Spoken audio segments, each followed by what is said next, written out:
സന്ദീപ് വാര്യർ എങ്ങനെ കോൺഗ്രസിൽ എത്തിച്ചേർന്നു എന്നുള്ളതാണ് ഇപ്പോൾ പലരുടെയും ചർച്ചകൾ. സന്ദീപ് വാര്യർ CPM-നോട് അടുക്കുന്നു എന്നുള്ള കാര്യം വന്നപ്പോൾ CPM നേതാക്കളൊക്കെ സന്ദീപ് വാര്യരെ വല്ലാത്ത രീതിയിൽ പുകഴ്ത്തുന്നുണ്ടായിരുന്നു.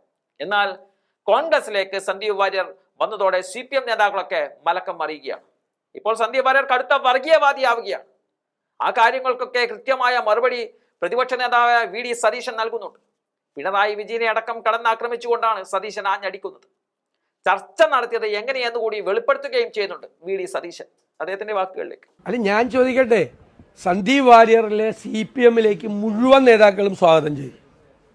സന്ദീപ് വാര്യർ CPM-ൽ ചേർന്ന ഒരു കുഴപ്പമില്ലായിരുന്നു.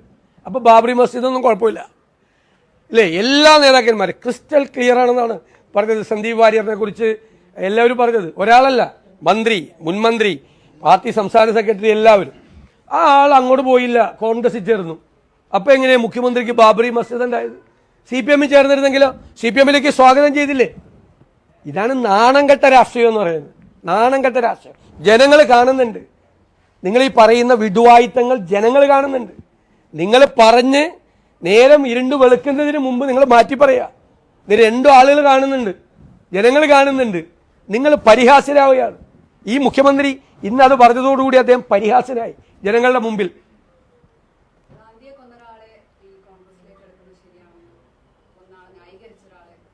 അങ്ങനെ പറഞ്ഞിട്ടില്ല എന്ന് ആ മനോരമ ചാനലിലാണ് ആ വിഷയം വന്നു എന്ന് പറയുന്നത്. ആ മനോരമ ചാനലിൽ ആ സമയത്ത് ആങ്കറായിരുന്ന ശ്രീ അയ്യപ്പദാസ് ഇന്നലെ തന്നെ ക്ലിയറായി പറഞ്ഞു. അങ്ങനെ പറഞ്ഞില്ല, അത് സ്വരാജ് പറഞ്ഞതാണ്.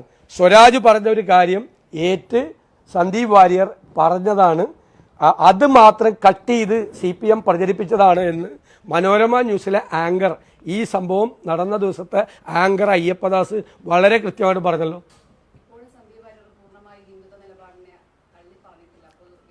അത് നിങ്ങൾക്ക് തോന്നുന്നതാണ്. അദ്ദേഹം കറക്റ്റായിട്ട് പറഞ്ഞല്ലോ, വെറുപ്പിൻ്റെ രാഷ്ട്രീയം വിട്ട് ഞാൻ സ്നേഹത്തിൻ്റെ രാഷ്ട്രീയത്തിലേക്ക് പോവുകയാണ്.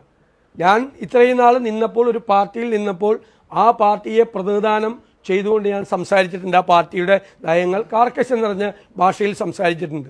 ഇപ്പോൾ എനിക്കത് ശരിയല്ല എന്ന് തോന്നുന്നു. അതുകൊണ്ട് ഞാൻ ആ രാഷ്ട്രീയം വിട്ട് കോൺഗ്രസിൻ്റെ ഐഡിയോളജിയിലേക്ക് വരുന്നു എന്ന് പറഞ്ഞു. നിങ്ങളിതൊന്നും, ഈ ചോദ്യം പത്മജ വേണുഗോപാലോടും അനിൽ ആന്റണിയോടും ചോദിച്ചില്ലല്ലോ. കോൺഗ്രസ് രാഷ്ട്രീയം വിട്ട് അവർ BJP രാഷ്ട്രീയത്തിലേക്ക് പോയപ്പോൾ നിങ്ങളെല്ലാം അതിനെ ഭയങ്കരമായി പുകഴ്ത്തുകയും ആദരിക്കുകയും വലിയ സംഭവമല്ലേ ചെയ്തത്. ഈ ചോദ്യം അന്ന് അങ്ങോട്ട് ചോദിക്കായിരുന്നല്ലോ. ഒരുപാട് നേട്ടങ്ങൾ വാങ്ങിച്ച ആളുകൾ, ഇവരൊന്നും എന്തെങ്കിലും ഞങ്ങൾ കൊടുക്കാമെന്ന് പറഞ്ഞിട്ട് വന്നതല്ലല്ലോ. മറ്റേ LDF-ൻ്റെ സ്ഥാനാർത്ഥി അപ്പുറത്തോട്ട് പോയതുപോലെ കോൺഗ്രസിൽ സ്ഥാനാർത്ഥിത്വം കിട്ടിയില്ല, BJP-യിൽ സ്ഥാനാർത്ഥിത്വം കിട്ടിയില്ല. പിറ്റേ ദിവസം EP ജയരാജൻ പറയുന്നത് പോലെ അവസരവാദിയായി ഇരുണ്ട് നേരം വിളിക്കുന്നതിന് മുമ്പ് സീറ്റിന് വേണ്ടി അപ്പുറത്തേക്ക് മറികടം ചാടിയ ആളല്ല സന്ദീപ് വാര്യർ. അൺകണ്ടീഷണലായി, ഒരു ഉപാധികളും ഇല്ലാതെ കോൺഗ്രസ് രാഷ്ട്രീയത്തിൻ്റെ ഭാഗമായി പ്രവർത്തിക്കാൻ വന്നു. അവിടെ അദ്ദേഹത്തിന് അഭിപ്രായ വ്യത്യാസങ്ങളുണ്ടായി. ആ അഭിപ്രായ വ്യത്യാസങ്ങൾ നിലനിൽക്കുമ്പോൾ തന്നെ ആ രാഷ്ട്രീയം ഇനിയില്ല, ഇനി കോൺഗ്രസിൻ്റെ രാഷ്ട്രീയമാണ്, അതാണ് നല്ലത് എന്ന് തീരുമാനിച്ച ഒരാൾ വരുന്നു. അതെന്താ തെറ്റ്? അത് നിങ്ങളിത് അയാൾ CPM-ലേക്ക് പോയിരുന്നെങ്കിൽ ഈ ചോദ്യം ചോദിക്കില്ലല്ലോ.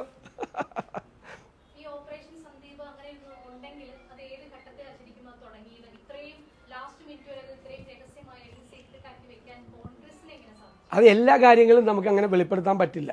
എങ്കിലും ഞാൻ ഒന്ന് പറയാം, ഞങ്ങളത് നേരത്തെ തീരുമാനിച്ചു വെച്ചിരുന്ന കാര്യമാണ്, സംസാരിച്ചു വെച്ചിരുന്ന കാര്യമാണ്. പിന്നെ ഞങ്ങൾ കുറച്ച് ദിവസം വെയിറ്റ് ചെയ്തത് ഈ സന്ദീപ് വാര്യറിന് CPM നേതാക്കന്മാരുടെ ഒരു നല്ല സർട്ടിഫിക്കറ്റ് കൂടി കൊടുത്തോട്ടെ എന്ന് വിചാരിച്ചിട്ട്. അതുകൂടി കിട്ടിയല്ലോ. ഇപ്പോൾ അതുകൂടി കിട്ടിയപ്പോൾ ആളെ ഞങ്ങൾ കൊണ്ടുവന്നു പുറത്തോട്ട്. തമാശയുടെ ഞാൻ പറഞ്ഞല്ലോ, എല്ലാ കാര്യങ്ങളും നമുക്ക് പുറത്തു പറയാൻ പറ്റില്ലല്ലോ. ഇനി എന്തെല്ലാം കാര്യങ്ങൾ ഞങ്ങൾ ചെയ്തുകൊണ്ടിരിക്കുകയാണ്. അത് അൺകണ്ടീഷണലാണ് വരവ്.